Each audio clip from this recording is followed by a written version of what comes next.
हम ऋषि शंकर आज के हमनी के गीत संगीत के जो केंद्र बा, मुख्य बिंदु बा, पूर्वी बा।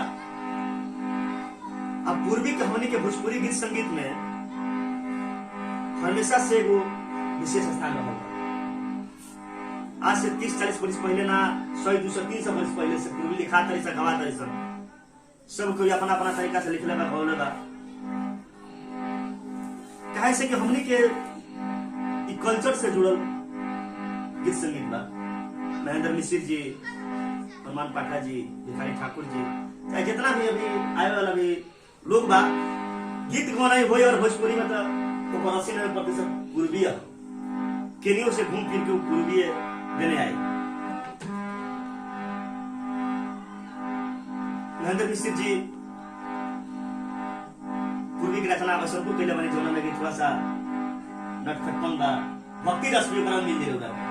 ऐसा न करे जाऊ के कैसे हम बिसारी राम दरदिया देखे ना, एकरा में थोड़ा सा रोज सुनम तो विरह के भी भाव बा, भक्ति रस के भी भाव रहा है। अंगुरी में डसले भी नगिनी अरे ए नदी भैया के बुला दे, एकरा में थोड़ा सा नटखटपन भी आ बोला, थोड़ा सा विरह के भी भाव बा। तो पूर्वी बाड़ी सन अब अलग अलग तरीका से हर कोई रचना करेगा। भिखारी ठाकुर तो एगो विदेशिया नाटक वहां लिख देनी और मंचन भी ओकर कहनी बहुत सारा ये विषय वस्तु के लेके। तो हम पूर्वी के केंद्र में रख के आज अपन गीत को नहीं रखब, जो भी बच्चा 5 गाना बन गाए तो बहुत एगो पुरान पूर्वी। अच्छा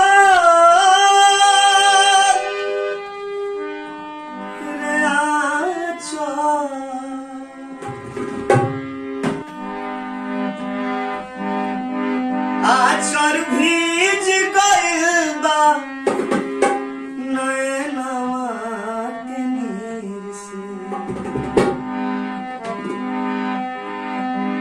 आचर भीज गइल बा नैनवा के नीर से, ना जाने कौना पीर से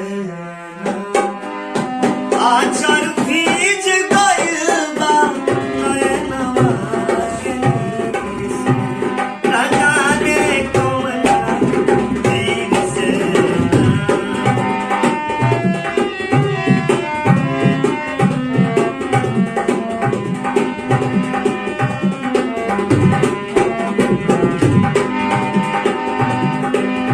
आचर भीज गइल बा नैनवा के नीर से, आचर भीज गइल बा नैनवा के नीर से, ना जाने कौना पीर से।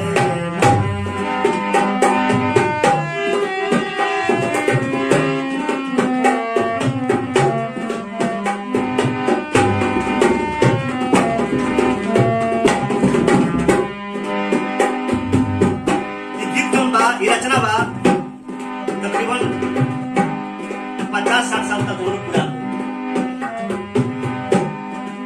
सर पे बूंदा बाटेला शोभे दोनों तरफ के गाल, सर पे बूंदा बाटेला, बूंदा बाटेला, बूंदा बाटेला शोभे दोनों तरफ के गाल।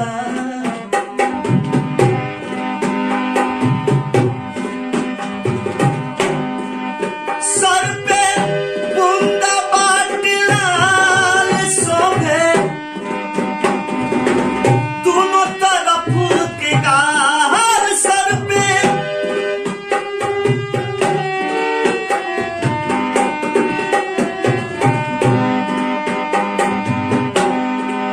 सर पे बूंदा बाटेला शोभे दोनों तरफ के गाल। वर्णन कारी कितना पर औरी सीर के, ये असली है। तो वर्णन कारी कितना पर औरी सीर के, ना जाने कौना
चलो तारी केतना गंभीर से। अब देखियो असली चीज चौगुन पहले के गीत गौनाई में चाहे पूर्वी में खास कर लास्ट में चौगुन होला तो ओकरे के कोशिश करत तानी तारा हमें चलो तारी केतना गंभीर से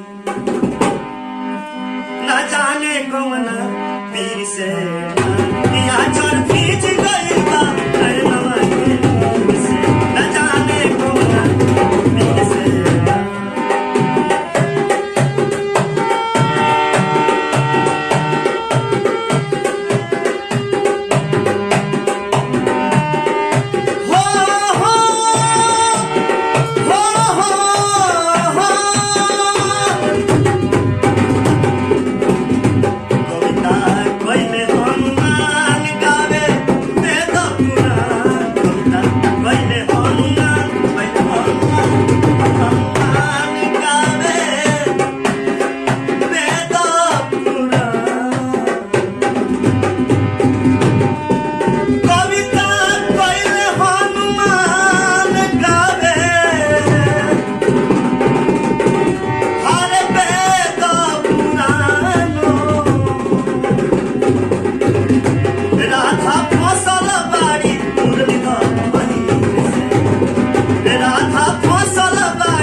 महेंद्र मिश्र जी का सुना हो जा वहां के वो पूर्वी अमरी में डसल भी ना गिनिया रे एने भैया के बोला तो एक पूर्वी के खासियत ई बा कि एकरा में विरह के साथ नटखटपन बा। कैसे वो भौजाई अपन ननद से कहती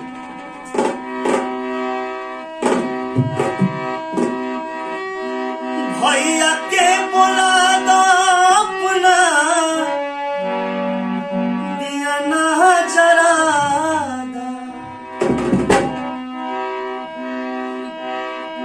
पोरे पोरे उठेला पोरे पोरे उठेला लहरिया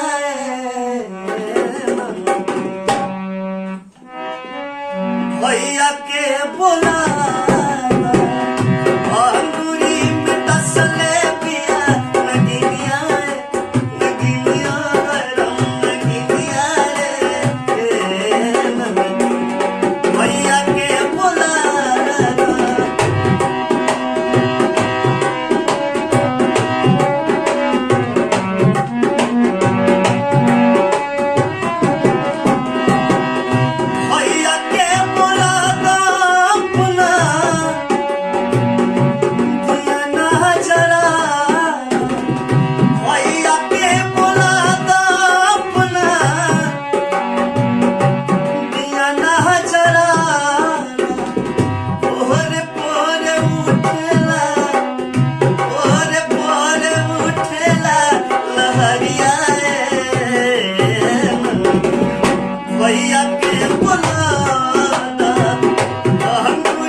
रूप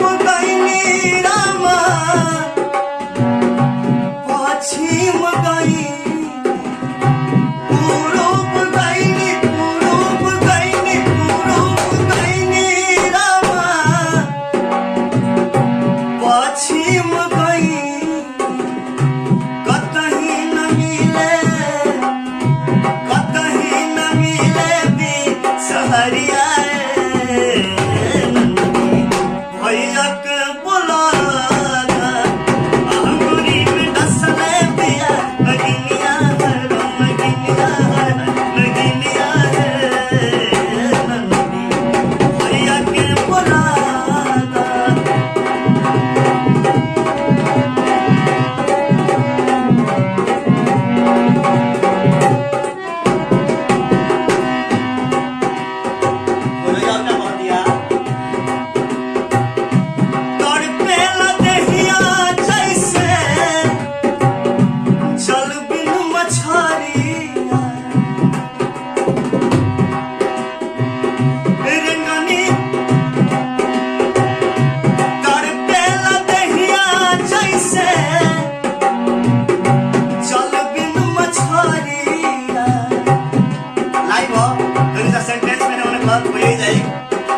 मजा लगे बा तड़पेला दहिया जैसे जल बिन मछली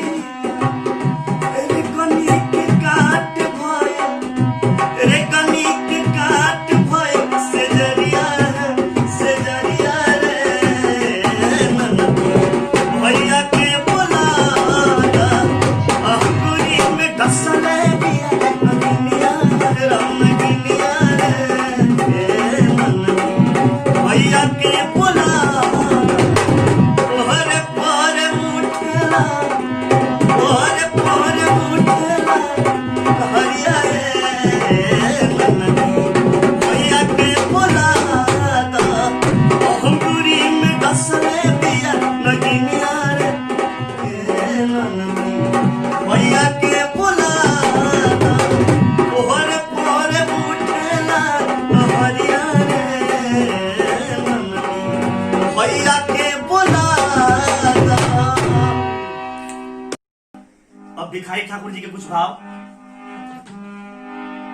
वहां का विदेशिया को नाटक रचने को देने अब विदेशिया नाटक कैसे शुरुआत होता है किसी गणपति के चरण में शरण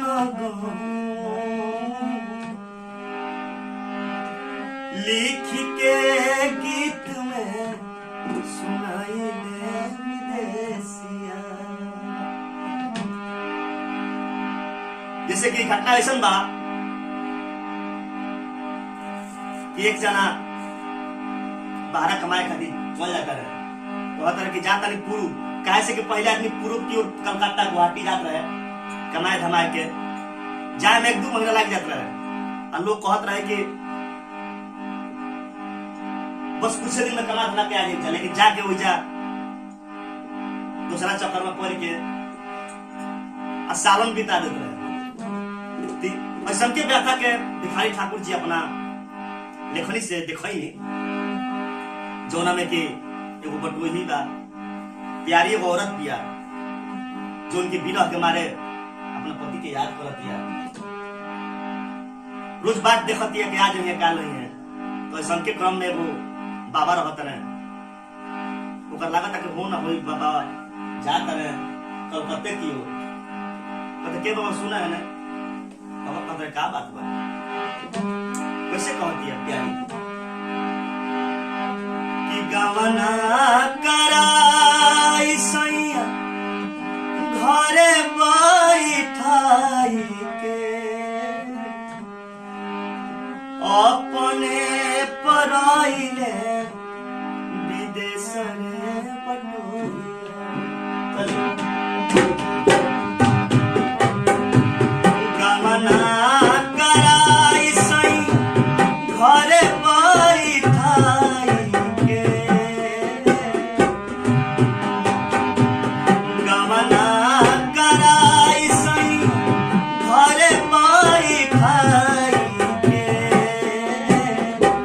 अपने पराइले विदेश रे पटोहिया अपने पराइले विदेश रे पटोहिया। बाबा कहते रहे हो क्या बात बा कहते रहे अरे पगली हम जाता नहीं हो जा कुछ फोटो जान पहचान कर कब हम खोजो कलकत्ता में कतना आदमी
देश तनी देखे हमके, प्यारी देश तनी देखे हमके।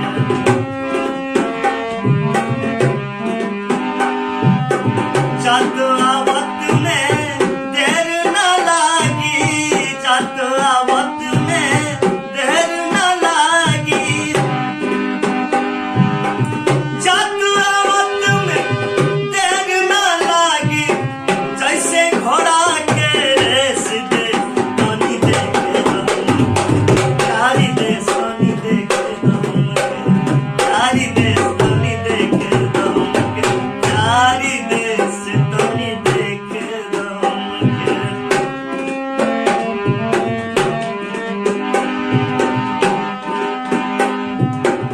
बल बुद्धि से रुपया कमाइबू, बल बुद्धि से रुपया कमाइबू, बल बुद्धि से खूब कमाइबू, भेजम माल हर मेस देश तनी देखे हमके, प्यारी देश तनी देखे हमके, प्यारी देश तनी देखे हमके, प्यारी देश तनी देखे हमके।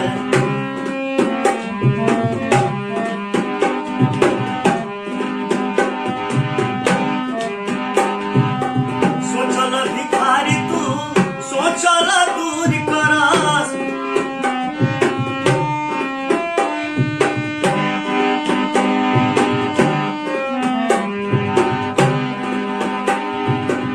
करत भिखारी तू सोचल दूर करस।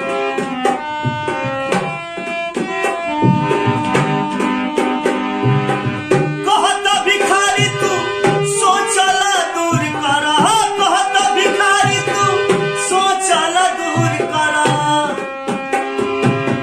कृपा करी है महेश देश तनी देखे हमके, प्यारी देश तनी देखे हमके, प्यारी देश तनी देखे हमके, प्यारी देश तनी देखे हमके, प्यारी देश तनी देखे हमके। ये भिखारी ठाकुर जी का भाव रहे। अब बात कुछ नया लगे कि होते बिहनमा कौआ हार बोले लायंगा, तो बंगाल से सजानावा ओई बने आवा, बंगाल से सजानावा ओई बने होते बिहनमा कौआ, होते बिहनमा कौआ बोले लायंगा, बंगाल से सजानावा ओई बने आवा, बंगाल से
प्रसन्न बा ई उद्धव जी राधा जी के बीच में बा।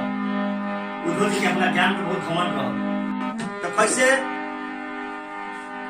वहां के जब गोपी लोग भी जात नहीं वहां के बड़ा कृष्ण जी के बखान करत नहीं करे, उनका में कुछ दोष नहीं थे, कुछ ऐसा परिस्थिति आ गई, ऐसा जिम्मेवारी आ गई वहां से चली गई। तो वे गोपी लोग उच्चतर भाव से का कहता है,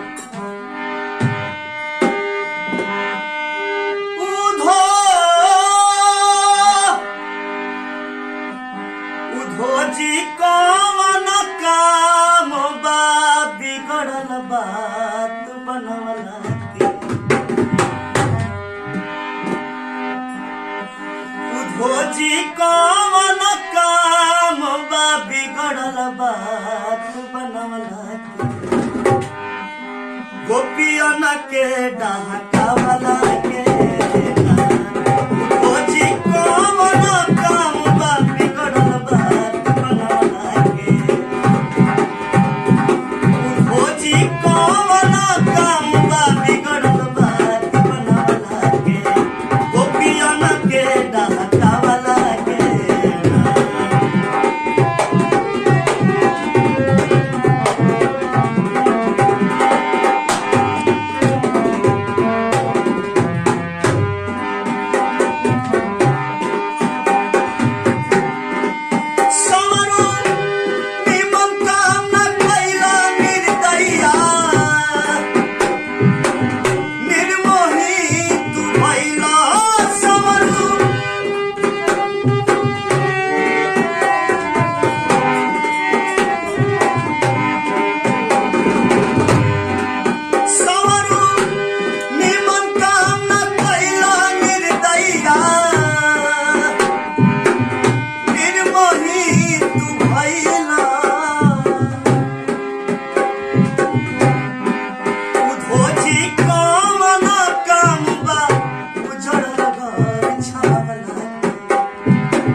साधन में ही कुछ पूर्वी के भाव सुनाओ कोशिश करनी है। जा गलती जो भूल हुई ओकरा के इग्नोर करे के बा और क्षमा करे के बा, माफ करे के बा। क्योंकि हम सीखिया ही बानी और संगीत में केहू प्रो होना होला, सब कोई सीखिए रहेला। ऐसे गलती के इग्नोर करके माफ करे के बा। प्रणाम, नमस्कार।